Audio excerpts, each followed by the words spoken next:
Et ce soir, nous allons continuer notre cours que je n'ai pas donné samedi matin sur Noah. C'est le cours numéro 10 et qui s'appelle aujourd'hui le code 40 et le corbeau, et non pas le renard, mais le corbeau et la colombe. D'accord? Alors, c'est une petite plaisanterie, mais je vais vous expliquer ce que représentent ces deux oiseaux tout à fait étranges. D'accord? Donc, nous commençons par le code 40. Vous vous souvenez que les semaines précédentes, nous avions parlé du code 1. Le 2, le 3, si je ne me trompe, le 7 également. Et puis aujourd'hui, nous sommes sur 40. Alors, c'est la première fois, si je ne me trompe, que la première fois que dans la Torah, dans le récit de Noah, on parle d'un code 40. Je me suis dit que c'était intéressant de se poser la question, qu'est-ce que pouvait bien représenter 40?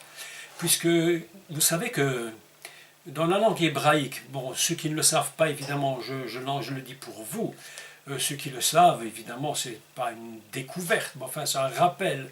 Puis c'est toujours bon de se rappeler des choses. Donc le code 40, c'est le chiffre 4 qui est, entre autres, la quatrième lettre de l'alphabet hébreu. Et cette quatrième lettre, qui est le Dalet, signifie une porte. Et nous avons donc comme ça des personnages tout à fait, des mots, des personnages tout à fait importants dans la Torah, dans la Bible, dans le Tanakh, dans son ensemble, qui contiennent cette lettre Dalet dans le nom. Alors premièrement, nous avons Adam. Évidemment, le Dam, c'est la lettre centrale entre la lettre Aleph et le Mem. Donc je rappelle, mais rapidement, que cette lettre Dalet signifie comme une porte qui s'ouvre de deux côtés. Elle s'ouvre d'un côté d'Abraham, la lettre Aleph d'Abraham, et la lettre Mem du Mashiach. Donc voilà un personnage tout à fait important qui est Adam. Ce Adam d'ailleurs qu'on retrouve à plusieurs reprises d'ailleurs dans la Torah. Il n'y a pas qu'un seul Adam, il y en a plusieurs. Je ne rentre pas dans ça maintenant, ce serait le sujet peut-être dans notre cours de parler des différents Adam de la Bible. Et vous verrez qu'ils ont des spécificités tout à fait particulières. Et puis nous avons évidemment le personnage central de tous les personnages, qui est David, avec Dalet au devant, Dalet derrière, lié au centre par un Vav qui relie comme les deux portes, et une porte qui va vers le Messie, et une porte qui va également vers l'Adam, c'est vraiment, ou Abraham, c'est vraiment une lettre très très importante. Et le code 40, si vous voulez, c'est comme la volonté de Dieu d'ouvrir une porte sur quelque chose, de rentrer dans quelque chose de particulier, une expérience spéciale. J'ai pris ici quelques références que je vous lis. Ça intéressera certainement plusieurs personnes qui vont écouter cela et pourront prendre note tout doucement.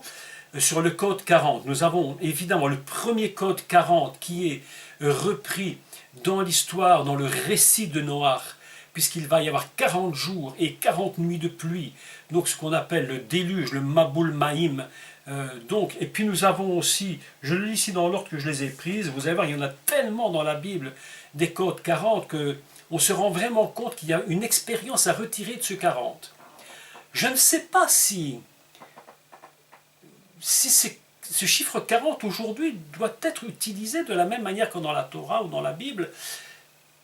Peut-être, je ne sais pas, mais en tout cas, ce code 40 dans la Bible nous représente vraiment des expériences très particulières. Et par exemple, nous savons que le Mashiach, et nous le verrons demain, a jeûné 40 jours dans le désert, que le peuple d'Israël lui-même a été 400, on est dans les 40, 4 fois 10 fois 10, vous voyez, il y a vraiment comme des portes qui s'ouvrent en Égypte, puis 40 ans dans le désert. Nous avons aussi 40 jours qui séparent l'ascension de Yeshua de sa résurrection. Nous avons Élie qui marche 40 jours et 40 nuits avant d'atteindre le monde Horeb.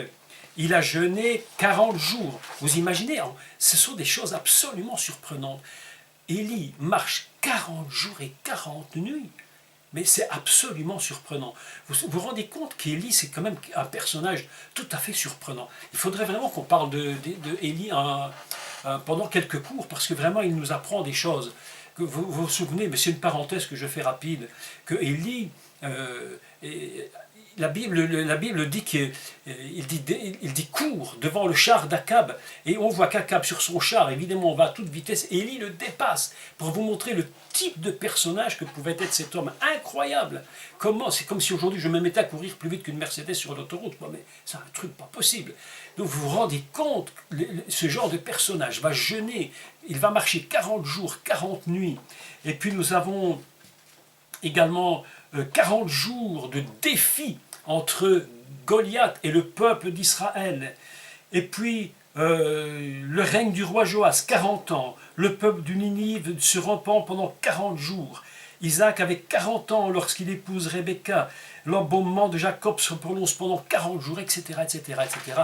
Nous voyons donc qu'il y a vraiment dans ce code 40 des personnages ou des récits qui nous montrent que ce 40 représente vraiment une expérience particulière. C'est un cycle dans lequel Dieu veut faire rentrer l'humanité, le peuple d'Israël, des personnages particuliers qui ont fait 40 jours de jeûne, qui sont rentrés pour apprendre des choses très particulières de Dieu, des leçons. Je dis ça en passant et sans aucune prétention, mais moi, lorsque j'avais 33 ans, j'ai fait 40 jours de jeûne. Alors les gens se disent, comment tu as pu faire 40 jours de jeûne? Je vous dis, si ce n'est pas Dieu qui vous tient, vous ne pouvez même pas faire 15 jours. Déjà une semaine, c'est compliqué, mais 40, c'est vraiment très très compliqué. Mais un jour, j'expliquerai peut-être, si vous êtes intéressé par cela, qu'est-ce que représente véritablement un jeûne. Parce qu'on raconte un peu tout et n'importe quoi sur le jeûne, mais il y a vraiment quelque chose de particulier. Et voilà, 40 jours de jeûne, c'est très très très long, une expérience où on apprend de Dieu, on apprend à se soumettre, on apprend à écouter, parfois on passe dans l'épreuve, parfois on sort d'une épreuve. 40 est vraiment un code très très particulier, et c'est un cycle qui s'ouvre et qui se ferme, comme une porte qui s'ouvre et qui se ferme. Et Noah va connaître une expérience, la première expérience de ce type, lorsqu'il est dit que l'eau, donc le déluge, ce qu'on appelle en hébreu le Mabul Maïm, qu'on pourrait traduire par une confusion des eaux, que Noé va être le premier avec les personnes de sa famille à connaître 40 jours dans cette arche, où il va être trimballé sur l'eau de toutes les façons possibles et inimaginables. Ce sera quelque chose d'une première expérience extraordinaire, une leçon de vie à apprendre. Et je crois que parfois Dieu est obligé, mais obligé de nous retirer dans des situations particulières, et il n'y a que là que nous apprenons quelque chose de Dieu. Je pense que l'être humain est ainsi fait, que c'est souvent lorsque nous sommes retirés dans des lieux particuliers, dans des temps particuliers, que nous apprenons le plus de Dieu. Je pense que l'homme est comme ça parce que on devrait pouvoir apprendre, ce serait magnifique, uniquement dans la joie, dans la tranquillité, dans le bonheur, sans souci, et pourtant nous nous rendons compte que c'est souvent dans les épreuves, dans les temps de difficulté, dans les mises à part de Dieu, que nous apprenons le plus de lui. Je crois que Noah a appris de Dieu des choses absolument extraordinaires dont nous allons parler aujourd'hui. Alors, le thème d'aujourd'hui, il est celui-ci, le corbeau et la colombe. Je me suis posé une question comme d'habitude, et je crois que je le redis encore, c'est bon de se poser beaucoup de questions lorsqu'on lit la Bible. Je me suis posé la question, pourquoi, tout compte fait, Noé a-t-il envoyé un corbeau et une colombe? Ne pouvait-il pas simplement envoyer un corbeau ou une colombe? Qu'est-ce que cela pouvait bien changer en finalité, d'apparence? Quelle différence y avait-il entre les deux? Pourquoi a-t-il choisi deux oiseaux? Alors évidemment, lorsqu'on parle du corbeau et de la colombe, on se rend compte que ce sont deux oiseaux qui ont des caractères, si je peux dire, des natures, mais complètement opposées. Il n'y a rien de commun entre un corbeau et une colombe. Pourquoi Noah avait-il donc besoin d'envoyer ce corbeau? Qu'est-ce qu'il attendait de lui? Et pourquoi a-t-il après envoyé une colombe? Et qu'attendait-il donc de cette colombe? Quelle est la raison? Nous allons nous sommes ici en présence, j'allais dire, de deux façons particulières de comprendre le récit du monde. Nous sommes dans deux visions tout à fait différentes. Si nous prenons le texte uniquement au niveau des oiseaux, ça ne nous dit rien de plus que Noach et l'âge des oiseaux qui reviennent ou qui ne reviennent pas. Mais en réalité, il y a derrière ces oiseaux quelque chose de tout à fait particulier. Et à force de réfléchir, je me disais, mais qu'est-ce que cela veut bien dire? En réalité, j'ai compris qu'il y a deux visions tout à fait différentes du monde. Lorsque Noé va ouvrir la fenêtre, puisqu'il est dit qu'il ouvre Hanan, donc la fenêtre au-dessus, il va lâcher les oiseaux pour avoir deux visions complètement différentes. Vous savez que le corbeau et la colombe me faisaient penser immédiatement au début du monde, lorsque Dieu crée le monde sur le principe de la dualité. Il va y avoir des complémentarités, des dualités, des façons de voir opposées les unes aux autres, mais c'est comme ça que le monde fonctionne. Et nous sommes avec Noé dans un recommencement de l'histoire. Nous allons recommencer une histoire du monde, et cette histoire du monde va être de nouveau recommencée sur cette base, avoir deux façons de voir les choses dans la dualité. Le corbeau va voir le monde d'une façon, et la colombe va voir le monde d'une autre façon. Autrement dit, qui voit le monde? En réalité, c'est Noach qui le voit. Et il va utiliser deux façons de le voir. Donc, voilà que nous sommes dans un monde de dualité. Pour parler commençons par le corbeau. C'est intéressant de parler du corbeau parce que c'est un animal tout à fait spécial. Le mot corbeau en hébreu, c'est orev. Orev, je voudrais décliner cette racine hébraïque. Donc, le aïn, le resh et le bet. Orev, ou le vet, orev. Et prendre cette racine, si vous avez des dictionnaires, vous allez vous rendre compte que ce mot a beaucoup de sens, mais très très particulier, par rapport à ce que représente cet oiseau. Alors, la parole, d'abord, prenons le orev qui veut dire, premièrement, tourbillonner. D'ailleurs, Rashi, le commentateur de la Torah, donc du Moyen-Âge, disait que les corbeaux tournoyaient autour de l'arche, constamment, le corbeau tournoyait. Eh bien, la racine de orev veut dire tourbillonner. Vous avez déjà vu les oiseaux de proie qui tournent? Lorsque vous voyez ces corbeaux qui tournent dans le ciel, ils cherchent une proie, ils tourbillonnent. Le mot orev veut dire tourbillonner, veut dire également troubler. Intéressant parce que voilà qu'on a une vision du monde tout à fait particulière. Une vision de quelque chose qui tourbillonne, quelque chose qui trouble.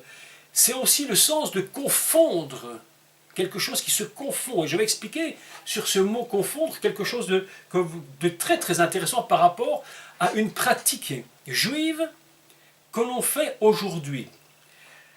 Aussi le sens de mélanger. Vous voyez que la vision que Noach peut avoir par rapport à ce que représente le corbeau est très particulière. C'est un mélange, c'est quelque chose qui est mêlé. Il y a aujourd'hui, dans certains pays, je ne sais pas si en France il y en a, peut-être il y en a à Strasbourg, c'est ce qu'on appelle les rouves.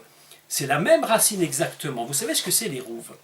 Alors c'est intéressant parce que c'est un mélange. Un mélange de quoi? J'avais parlé de cela il y a quelques mois, je me rappelle un peu, mais peut-être vous n'étiez pas tous branchés sur cela, que les rouves, c'est un système qui est établi par les Juifs dans une ville, afin que le jour de Shabbat, on puisse se déplacer à l'intérieur d'une frontière qui est comme invisible. Et les rouves, si vous voulez, c'est comme un fil qu'on va tendre à travers des poteaux électriques sur une certaine distance, et à l'intérieur de cela, on va pouvoir se déplacer en Shabbat. Parce que vous savez qu'il y a une règle de Shabbat qui dit que le jour de Shabbat, on ne peut pas dépasser plus qu'une certaine distance.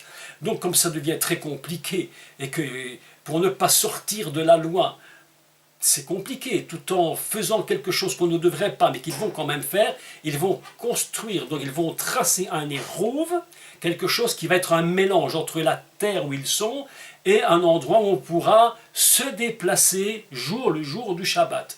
Voilà un peu une vision du monde très particulière. Et ce que Noach va voir à travers le corbeau, c'est une vision du monde qui est complètement mélangée, quelque chose qui est confondu. Il y a quelque chose de très très particulier dans cette vision du monde. Nous allons voir après la différence qui existe entre le corbeau et la colombe, qui elle est complètement différente. La vision de la colombe, c'est autre chose. Nous pouvons aujourd'hui concevoir le monde soit dans une vision colombe, soit dans une vision corbeau. Et je vous dis qu'il y a beaucoup de gens qui voient le monde dans une vision corbeau. Et Noach va recommencer cette humanité, mais avant cela, il va devoir regarder ce monde. Comment est-il? Comment le monde se comporte-t-il? Que reste-t-il de lui? Vous savez que le corbeau est un animal terrible en réalité, parce que le corbeau, c'est un oiseau qui, en fait, se nourrit de ce qui est mort. Et j'allais dire, son mets préféré, tenez-vous bien, c'est de manger le placenta des animaux qui sont morts, des cadavres. Voilà un peu une image du monde terrible. Donc Noé envoie comme deux images sur le monde. Une première image qu'il envoie sur le monde, c'est ce corbeau. Et que voit-il? Un monde confondu, un monde troublé, mélangé, détruit, où plus rien ne fonctionne. Vous savez qu'il y a des gens qui regardent le monde de cette façon uniquement, même des croyants, même des personnes qui se disent chrétiennes, regardent le monde comme des corbeaux. Ils ont la vision unique du corbeau. Tout va mal, tout est confondu, le monde tourne à la catastrophe. Et c'est vrai que lorsque nous regardons uniquement avec un regard de corbeau, eh bien c'est comme ça que nous voyons le monde. Un monde complètement détruit, un monde fini, un monde où tout est mélangé, un monde où on ne comprend plus rien, où tout va mal. C'est la vision, la première vision. Mais ce qui est intéressant dans ce texte, c'est que Noach va lâcher les oiseaux, mais nous allons lire le texte si vous voulez bien, et vous allez voir que c'est un peu différent de ce qu'on pourrait imaginer. Puis après, je vais vous montrer quelques particularités des mots hébreux, comment ils sont écrits, pour comprendre des mystères de la Torah. Je les ai fouillés, j'ai cherché, et j'ai trouvé des choses absolument surprenantes. Donc, nous allons lire le chapitre 8 du livre de Genèse, donc Bereshit, et au verset 6. Donc le cycle de 40 jours s'arrête, et au bout de 40 jours, Noach ouvrit la fenêtre qu'il avait faite à l'arche. Il envoya, donc c'est Vaishlach, envoyer, avec une mission. Shalach, c'est un verbe qui veut dire envoyer, mais pour une mission. Vous vous souvenez que je vous avais dit que lorsqu'il est écrit Vaishlach Elohim, lorsqu'il envoya son fils, Dieu envoya son fils, le Messie, avec une mission. Donc Vaishlach, il envoya le corbeau qui sortit, partant et revenant jusqu'à ce que les eaux aient séché sur la terre. Il lâcha la colombe, donc ça se passe en même temps. Il n'y a pas d'espace entre les deux. On a parfois l'impression, quand on lit le texte, ou dans l'habitude, que il lâche le corbeau, puis il va revenir, puis la colombe. Non, c'est en même temps. Donc il lâcha la colombe pour voir si les eaux avaient diminué à la surface de la terre, mais la colombe ne trouva aucun lieu pour poser la plante de son pied. Elle revint à lui dans l'arche, car il y avait des eaux à la surface de toute la terre. Il avança la main, la prit et la fit rentrer auprès de lui dans l'arche. Il attendit encore 7 autres jours, un autre cycle, de nouveau un autre cycle de 7 jours. Et il lâcha de nouveau la colombe hors de l'arche. La colombe revint à lui sur le soir, et voici, je vais lire en français, une branche ou une feuille d'olivier arrachée était dans son bec.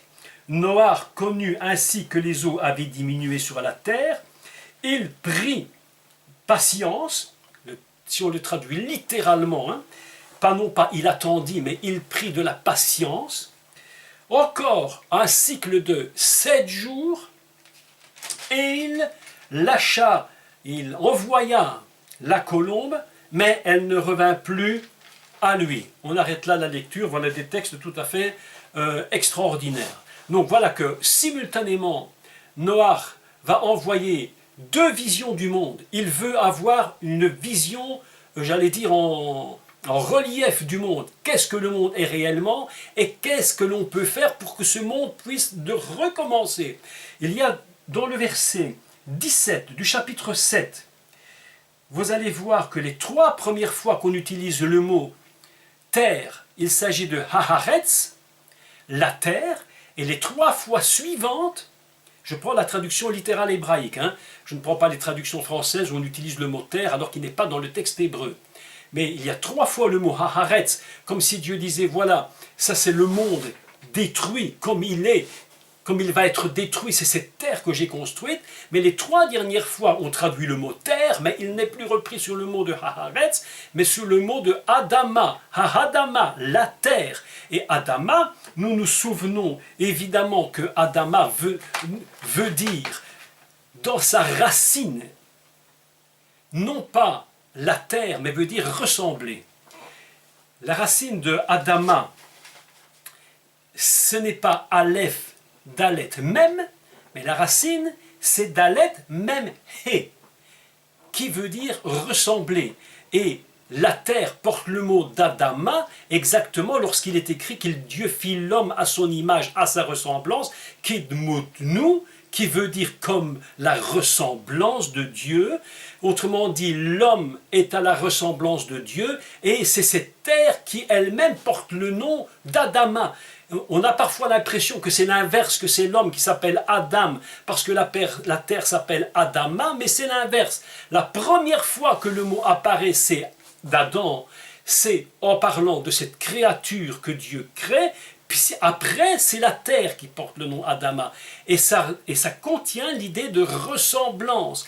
Et ce qui est tout à fait surprenant dans le texte de Noach, je me suis dit, mais c'est très étrange quand même. Pourquoi trois fois Haaretz? Pourquoi trois fois Adama? Alors que la première fois, on a l'impression qu'il parle de la terre dans sa globalité telle qu'elle était faite. Et puis la troisième fois, il en parle comme pour dire ce qui est de ma ressemblance aussi va être détruit. Quelque chose qui sera détruit, que j'avais construit comme ma ressemblance. Et voilà que le mot Adama apparaît trois fois. Et c'est à partir de ce moment que tout à coup il est écrit, mais Dieu se souvient, Elohim se souvient. Et il se dit, non, non, quand même, je ne peux pas détruire ce monde. Qu'est-ce qu'on peut faire? Qu'est-ce que je vais faire pour ce monde? Et là, les choses vont de nouveau se renverser. Et vous allez voir qu'il y a ici un texte absolument magnifique. Donc, je voudrais revenir avant d'aller plus loin sur donc mon corbeau qui, lui, vous vous souvenez que le corbeau, donc c'est un animal extrêmement particulier parce qu'il contient une idée de confusion en lui, quelque chose qui tourne constamment et qui est confus. Et c'est la double vision du monde, du corbeau et de la colombe. Et en même temps, Rachid nous rappelle cette histoire du corbeau, très étrange d'ailleurs avec Élie, où il nous dit que les corbeaux, si vous voulez, le corbeau que Noach avait lâché tournait constamment, et Dieu les avait gardés en réserve pour Élie. J'ai trouvé ça tout à fait amusant comme texte, parce que vous vous souvenez que lorsque le prophète Élie était au torrent de Kérit, c'était des corbeaux qui lui apportaient la nourriture, la viande le matin et le soir. Alors qu'en réalité, vous vous rendez bien compte que ces animaux n'étaient pas du tout faits pour apporter de la viande à Élie, mais en tant qu'animal carnassier, c'est eux qui auraient dû le manger. Conclusion de tout ça, ça veut dire quoi? Ça veut dire que même nos ennemis, même ce qui peut être confus pour nous, même ce qui peut être vraiment une situation dans laquelle nous croyons qu'il n'y a pas de solution, que des gens sont nos ennemis, que des personnes nous... Dieu peut les utiliser, les mettre en réserve. Est-ce que vous savez que Dieu peut mettre en réserve vos ennemis pour un jour les utiliser à votre faveur? Est-ce que vous savez ça? C'est quelque chose d'absolument fantastique. Même ce qui est confus, on dit, mais Seigneur, mais là c'est confus dans ma vie, mais qu'est-ce qui se passe? Cette situation est un ennemi terrible. Et pourtant, voilà que c'est comme si Dieu avait mis nos ennemis de côté, les avait gardés de côté, de telle sorte qu'au jour d'un besoin, Dieu puisse les utiliser pour nous. D'ailleurs, la Bible le dit clairement. Il dit que même nos ennemis, il les fait tourner à notre avantage. Donc voilà, une vision du monde tout à fait particulière sur l'histoire de Noach et du corbeau. Des corbeaux qui regardent le monde, mais avec une idée de trouble et de confusion. Cet animal qui ne se nourrit que de cadavres. Voilà une vision du monde que beaucoup de croyants même peuvent avoir. Des gens qui ne se nourrissent, il y a des chrétiens qui ne se nourrissent que de cela. J'entends dans les églises où nous passons, des gens qui me parlent, combien les gens ont un esprit extrêmement négatif. Très très négatif. Ils sont en train de toujours mélanger les choses. Parlons maintenant de la colombe. Alors cet oiseau, lui, est complètement différent. C'est un oiseau d'une douceur extrême, d'une gentillesse extrême, pas du tout effarouché. C'est pas un animal qui va venir, qui va vous blesser. À Bruxelles, là où je vais régulièrement enseigner, il y a des colombes dans deux cages. On prend cette colombe, elle vient sur votre main. Si vous êtes doux avec elle, mais même elle ne se sauve pas. Elle reste là. Tant que vous êtes doux, elle est douce. Elle a quelque chose de très particulier. Et cette colombe, elle va être utilisée par Noé pour avoir une autre vision du monde. Cette colombe n'est pas un animal qui se nourrit de mort. Cette colombe ne se nourrit que de graines, de ce qui produit la vie. Cette colombe est un animal d'une tendresse et d'une douceur extraordinaire. C'est une autre vision du monde. Le monde va recommencer avec Noach. Quelle est la vision réelle de ce monde? Qu'est-ce que Dieu veut faire avec ce monde? Est-ce qu'il veut faire un monde uniquement sur la pensée d'un corbeau ou est-ce qu'il va faire un monde sur la pensée d'une colombe? Et voilà ce que nous avons ici comme image. Deux visions, mais totalement opposées l'une à l'autre. Il n'y a absolument aucun rapport, dirais-je, entre les deux. Aucun rapport. Et pourtant, Noach a besoin d'avoir ces deux visions pour comprendre comment ce monde fonctionne, pour voir comment l'avenir va se développer après que l'arche sera posée. Quelque chose va se produire. Nous allons lire quelques textes. Alors, ici, ce qui est intéressant, lorsqu'il envoie le corbeau, il dit que il envoie le corbeau qui va aller et il va utiliser sur toute la terre. Il va aller sur toute la terre. Il va utiliser le mot Aharetz. Le corbeau va regarder la terre telle qu'elle est. Par contre, lorsque l'on parle de la colombe, il est dit que la colombe, elle va voyager et elle va utiliser deux mots différents qui sont intéressant en soi parce qu'il va dire, il va aller sur les faces de Adama. Il va aller sur les faces de ce qui lui ressemble. Quelque chose qui ressemble à Dieu. La colombe, elle a son travail à elle. L'objectif que Noach lui attend d'elle, c'est que cette colombe puisse avoir une vision de toutes les faces de Adama. C'est-à-dire de ce qui ressemble à Dieu. Je me suis dit, mais c'est étrange, parce que d'un côté, le corbeau, lui, il voyage sur Aharetz, c'est-à-dire un monde que Dieu fait, bien entendu. L'autre, elle va aller dans une autre dimension. Son objectif, sa vision, c'est de voir quelle est la partie qui est encore possible et qui serait encore ressemblante à Dieu. Malgré le désordre, est-ce qu'il y aurait encore quelque chose qui ressemble à Dieu et qui pourrait nous permettre d'encore recommencer à partir de cela? Vous savez, on peut regarder le monde, et je crois que c'est le cas de chacun d'entre nous. Nous avons évidemment sur ce monde d'aujourd'hui deux visions. Et les deux visions que nous pouvons avoir du monde sont totalement opposées. J'écoutais aujourd'hui et hier sur la chaîne française Les Infos, et j'écoutais donc un peu ce qui se disait politiquement sur la France, et je me disais, mais on peut avoir deux visions complètement différentes de ce qui se passe sur la Terre, sur la France, sur les élections, tout ce qui se produit. On peut avoir une vision vraiment dans la confusion totale.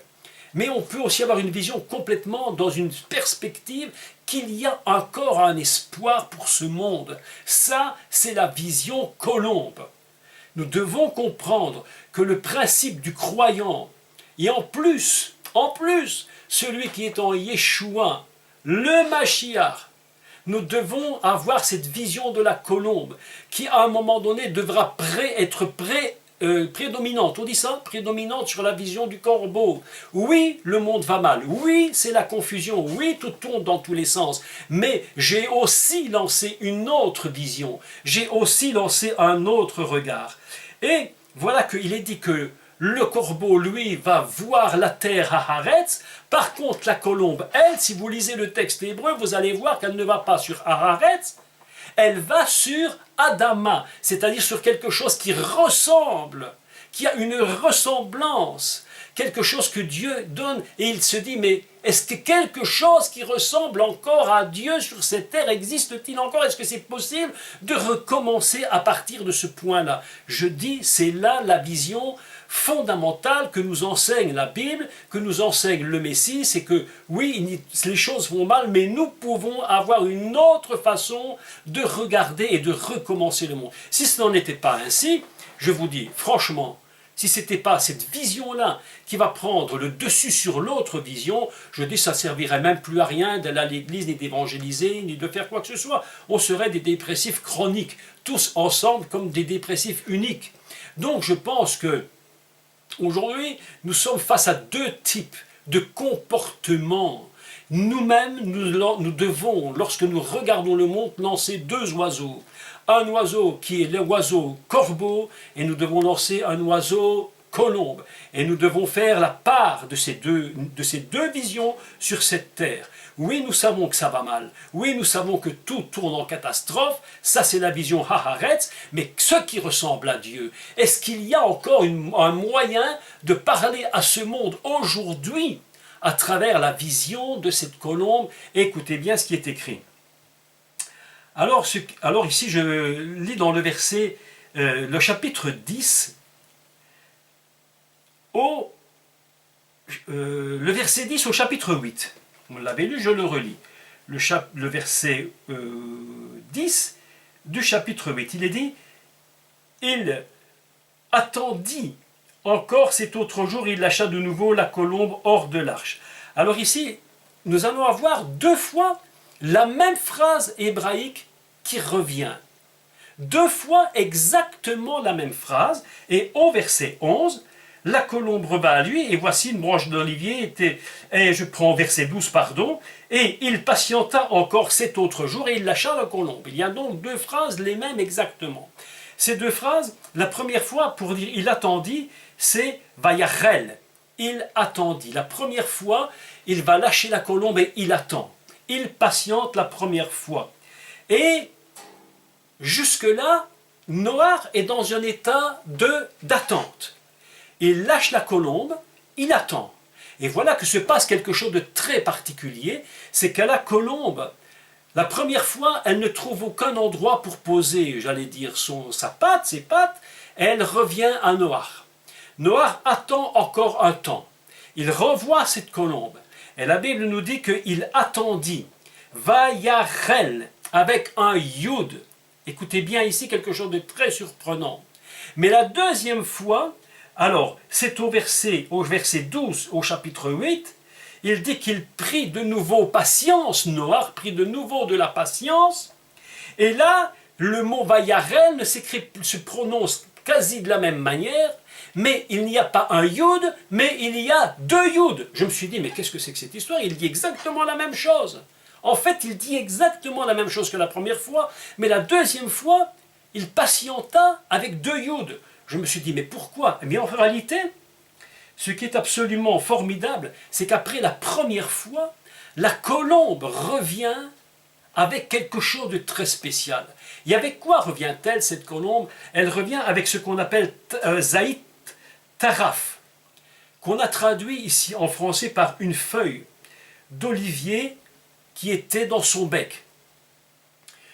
Taraf, en réalité, ce n'est pas une branche ni une feuille, c'est une brisure, c'est une déchirure. C'est très intéressant ce mot, parce que le monde va recommencer à partir d'une brisure. Le monde ne recommence pas d'une façon, je dirais, normale. Il va falloir que le monde, qu'il y ait une brisure pour recommencer. Est-ce que vous savez, et je pense que vous le savez, que tout recommencement dans nos vies commence toujours par une brisure. Tant que nous n'avons pas nous-mêmes connu ce qu'est une brisure, il n'y a pas de recommencement. Et pour que le monde puisse être sauvé, que le monde puisse arriver au salut, il y a un recommencement selon qu'il est écrit, tout est passé et tout recommence nouveau. Il faut toujours passer par un déchirement et par une brisure. C'est ainsi que lorsque la colombe revient à Noach, elle ne revient pas, le corbeau lui ne revient pas. Le corbeau, elle continue de tourner et de faire tout son tourbillon. Fait tout son tourbillon, mais la colombe, elle revient avec une déchirure. Et Noé c'est une pensée prophétique, où il dit le monde peut recommencer. Parce qu'en fait, oui, il y a une brisure qui vient de se faire. La colombe vient de nous montrer cette brisure. L'esprit, vous savez que la colombe se dit Yona. Et que Yona, cette colombe, évidemment, elle a quelque chose de très spécial. Yona, c'est Jonas, entre autres. Hein. Yona ben Amittai, c'est Jonas, c'est Yona, la colombe, fils de ma vérité. Amittai, c'est le nom du père de Jonas. Hein, je ne sais même plus comment on le dit en français d'ailleurs, hein, je ne connais plus son nom en français, ça m'a échappé là. Hein. On dit Yona ben Amittai, Jonas, fils de ma vérité. Voilà que cette colombe amène une vérité véritablement à Noach. Il lui dit le monde peut recommencer parce qu'il y a une déchirure, et il tient une déchirure d'olivier. Alors c'est intéressant parce que quand vous pensez au symbole que représente l'olivier, qui représente l'huile, qui représente la paix, qui représente la fécondité, qui représente le peuple d'Israël. Il y a un texte dans Jérémie 11, 16, où il est dit que je t'ai fait, Jérusalem, je vous ai fait, vous mes enfants, je vous ai fait comme un olivier.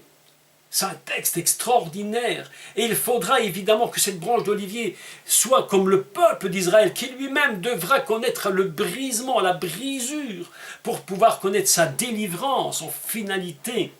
Et le peuple attend aujourd'hui en Israël la délivrance finale, ce qu'ils appellent donc délivrance finale, le mot qu'ils utilisent. Mais en réalité, cette délivrance finale d'Israël ne sera véritable que lorsque le peuple d'Israël connaîtra véritablement la brisure qui va faire de lui vraiment ce qui lui permettra d'être libéré définitivement de ses ennemis. Cette déchirure est prophétique. Cette branche d'olivier est totalement prophétique. Et alors, jusque-là, Noach avait attendu, il avait espéré, mais Vayarel avec un Yud. Écoutez maintenant ce qui est surprenant. Au verset 12, ce n'est plus Vayarel avec un Yud, mais c'est Vayarel avec deux Yud. Vayarel avec deux Yud. Je me suis dit, pourquoi tu mets deux Yud? C'est très surprenant, une conjugaison surprenante. Et ça m'a fait repenser à quelque chose d'intéressant.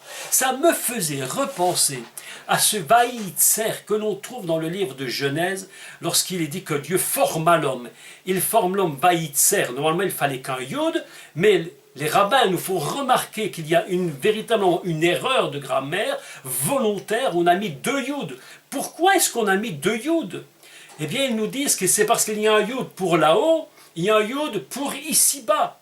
Il y a un Yud qui nous relie au niveau céleste, il y a un Yud qui nous relie au niveau terrestre. Eh bien, nous avons ici un texte fantastique lorsqu'il est dit que il prit patience encore cet autre jour, il prit patience, c'est avec deux Yud. C'est-à-dire qu'il y a une connexion entre quelque chose de céleste et quelque chose de terrestre. Aussi longtemps qu'il n'y a pas de brisure, il est impossible de s'attacher véritablement au céleste et au terrestre et de réunir les deux ensemble. Et la fonction du Messie, combien de fois ne l'ai-je pas dit que cette fonction messianique, c'est de rassembler ce qui est dans le haut et ce qui est en haut avec ce qui est en bas.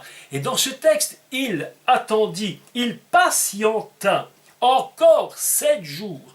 7 jours de patience avec deux Yud, un qui connecte avec le ciel et un qui connecte avec la terre. C'est absolument fantastique, parce que je me suis dit, mais vraiment, nous avons la même idée, exactement la même idée, que lorsqu'il est dit que Dieu forma l'homme avec ses deux Yud. Lorsque Dieu va recommencer le monde, il va falloir qu'il lui donne la même impulsion, une impulsion avec le céleste et une impulsion ici-bas, pour que les deux puisse véritablement se connecter. Deux façonnages, un façonnage du haut et un façonnage qui se fera ici-bas. Mes amis, je dis ceci vraiment parce que je crois que dans ce récit de Noir, nous sommes en train de comprendre quelque chose d'absolument extraordinaire. C'est que d'un côté, Dieu veut recommencer un monde, mais le monde qu'il veut recommencer, il va le recommencer en disant « Je veux que mon monde soit connecté constamment avec moi. Je veux que mon monde soit connecté avec moi et c'est pourquoi je t'ai fait connaître qu'il y a une brisure qui a été faite. Je ne veux pas que mon monde recommence n'importe comment. » Vous savez que dans cette parole, dans ce récit de Noir, il y a vraiment une pensée prophétique, messianique. Et voilà que le texte nous dit qu'après que les deux Youds soient venus dans cette patience, quelque chose de nouveau est en train de se produire. Quelque chose d'absolument nouveau se produit. La colombe est lâchée, une fois encore. C'est pourquoi il dit, il patienta encore 7 jours.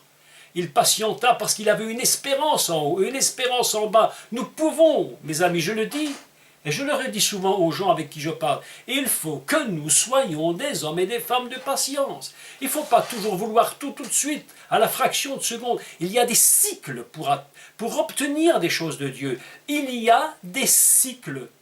Il y a des moments où nous devons apprendre à patienter en ayant la vision du haut avec celle du bas, qui sont réunies ensemble. Ce qui est le plus, je dirais, le plus difficile pour beaucoup de chrétiens, je l'ai remarqué, c'est qu'ils veulent toujours les choses rapidement.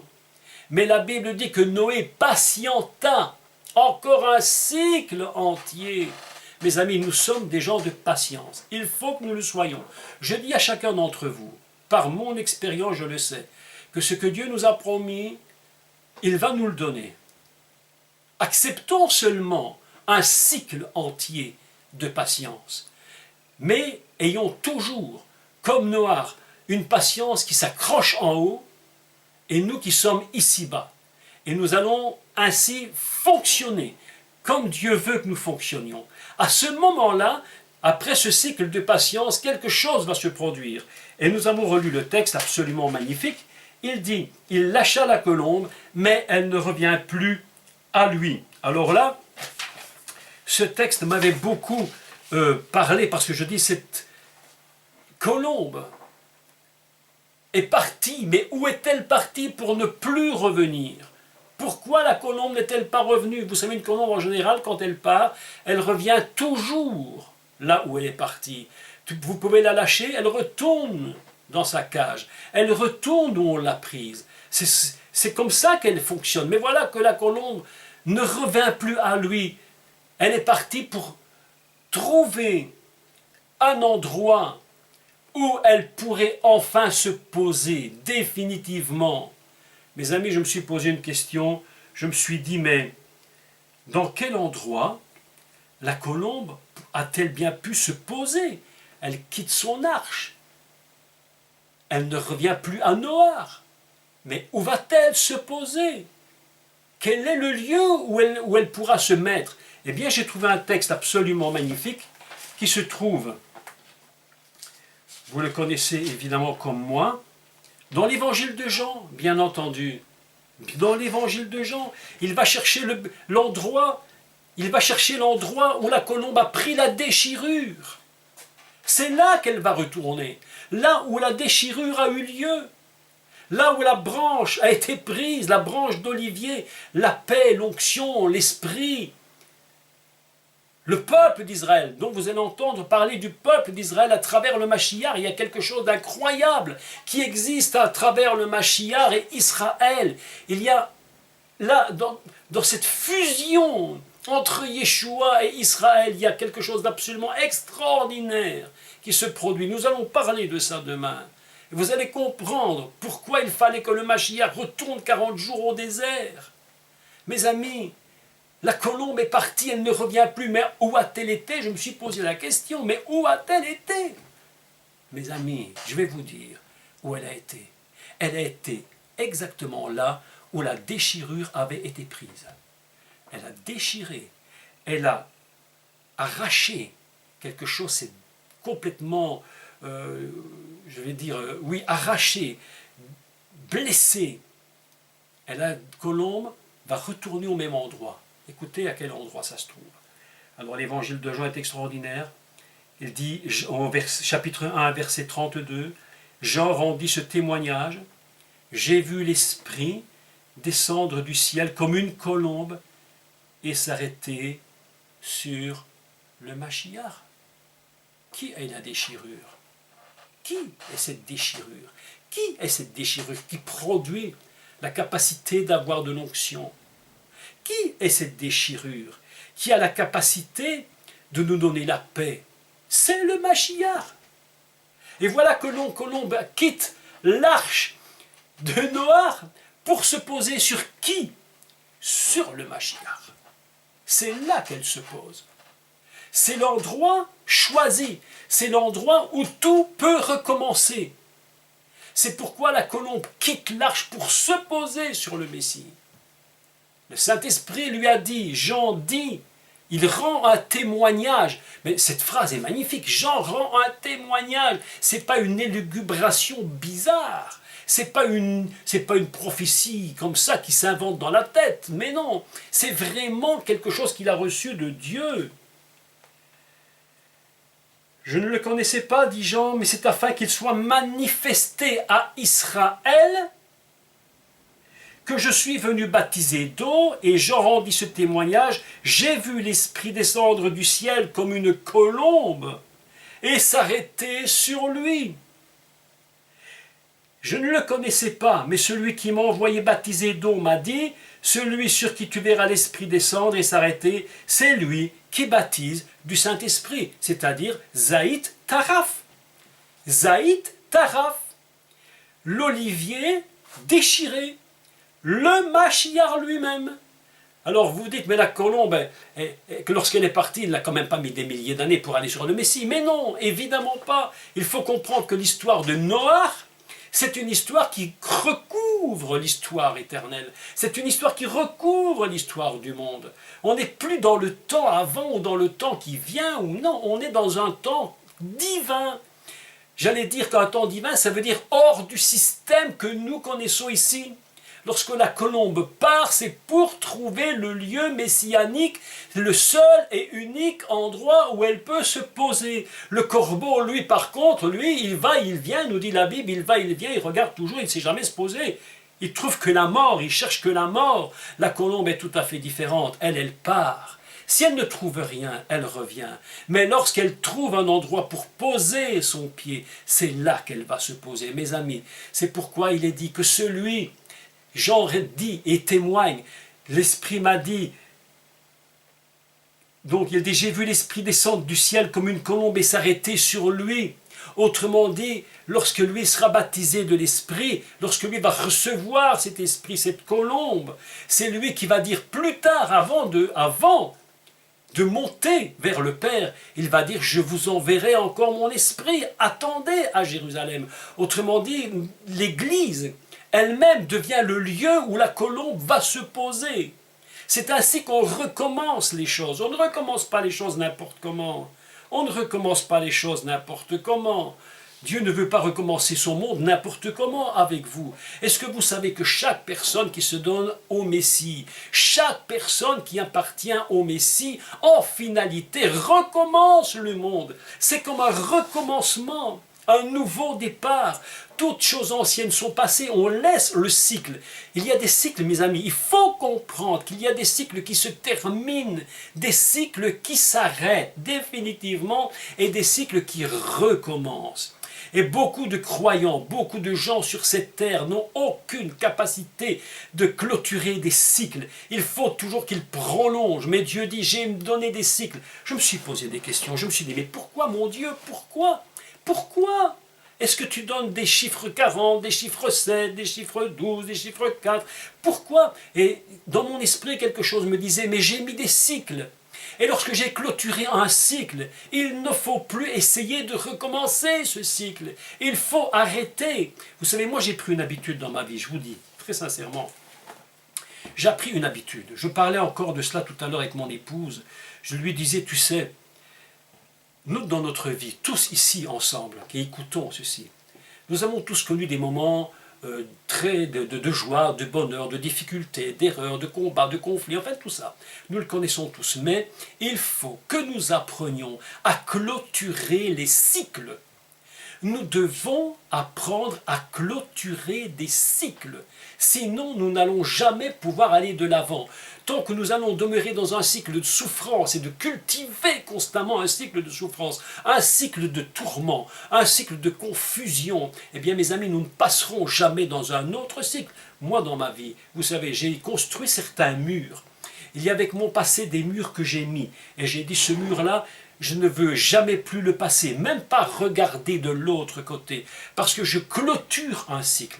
Le pire, c'est de ne jamais savoir clôturer quelque chose de notre vie.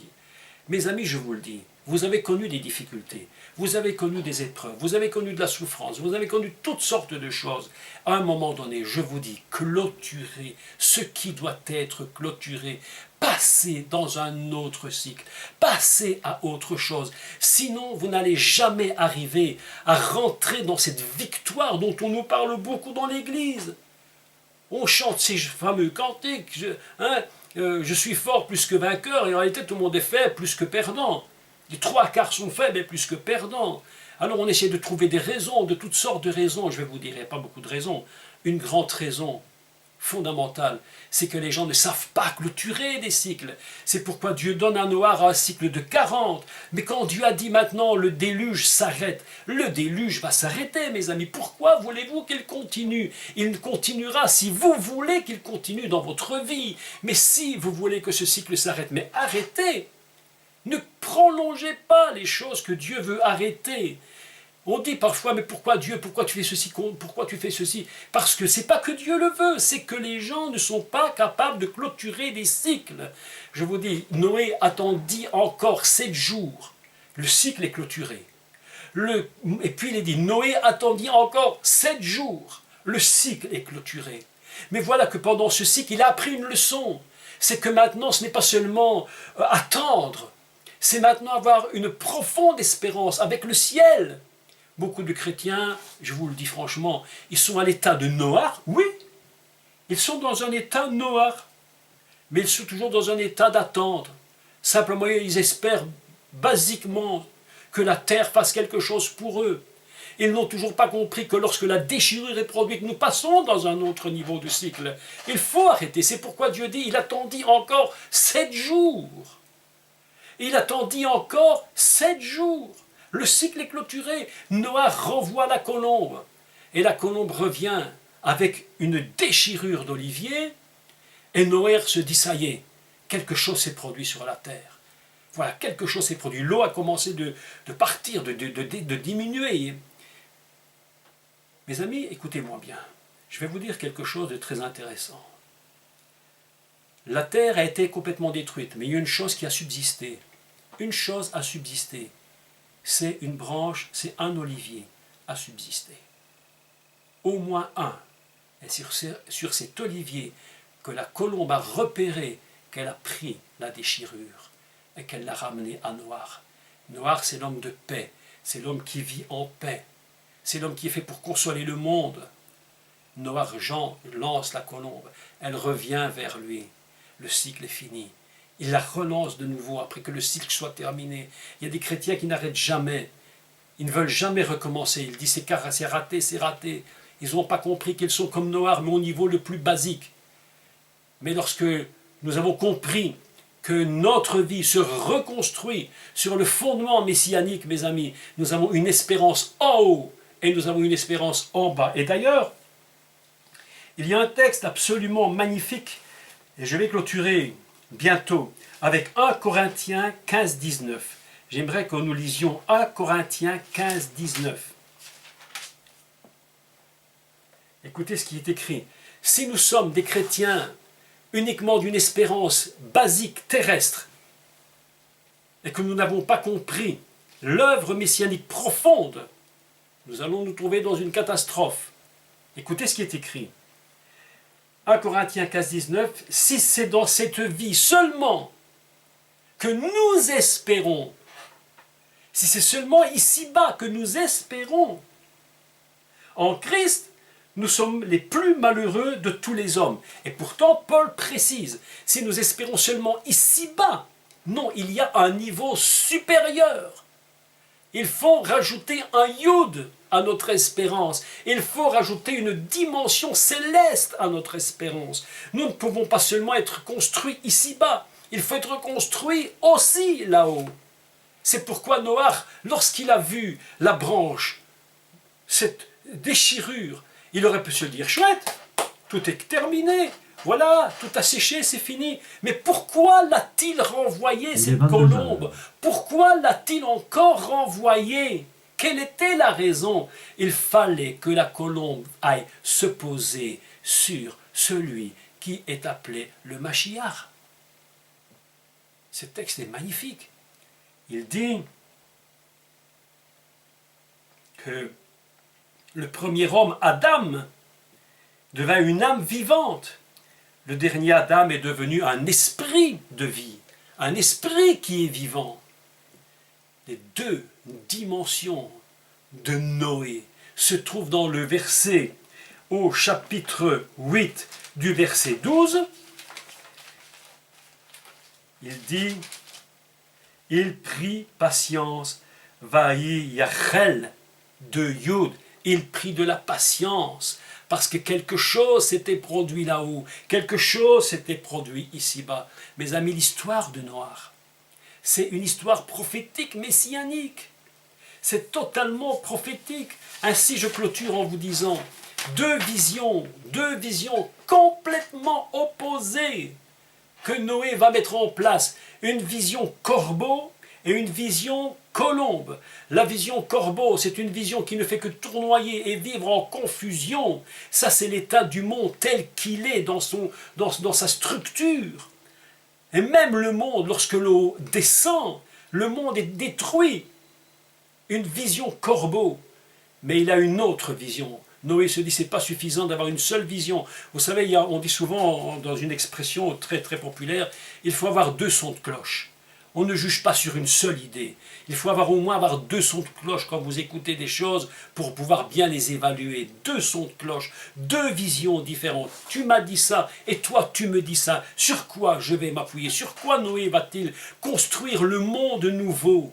Non pas sur le corbeau, impossible. Il va construire le monde nouveau sur la vision de la colombe. Un monde qui va être reconstruit sur une pensée fondamentale qui est le Mashiach et qui va venir se présenter en Israël. Et il va recevoir cette colombe qui descend sur lui. Vous savez, c'est pas pour rien. On aurait pu dire autre chose que la colombe, on aurait pu dire j'ai vu l'esprit descendre, je sais pas moi, j'ai vu un feu descendre, ou j'ai vu un nuage, une nuée, ou Jésus rentra dans la nuée, je sais pas, il aurait pu se passer plein de choses. Mais la Bible nous dit que Jean rend témoignage, et il dit clairement celui sur qui tu verras la colombe descendre, tu sais que c'est lui qui va vous baptiser de l'esprit. Zaït, taraf, l'huile, l'olivier, déchiré. Mes amis, le grand secret de Noach, le grand secret de Noé, c'est qu'il est en train de nous prophétiser que le Mashiach, c'est sur lui et uniquement sur lui que le monde va se reconstruire. C'est pourquoi je dis toutes choses anciennes sont passées. Tout est devenu nouveau. Nous nous reconstruisons parce que nous savons que celui qui est la déchirure, c'est lui qui est notre sauveur. C'est ça l'histoire de Noach. Le monde n'est pas reconstruit sur n'importe quoi. Le monde est reconstruit avec Noé sur le principe fondamental messianique.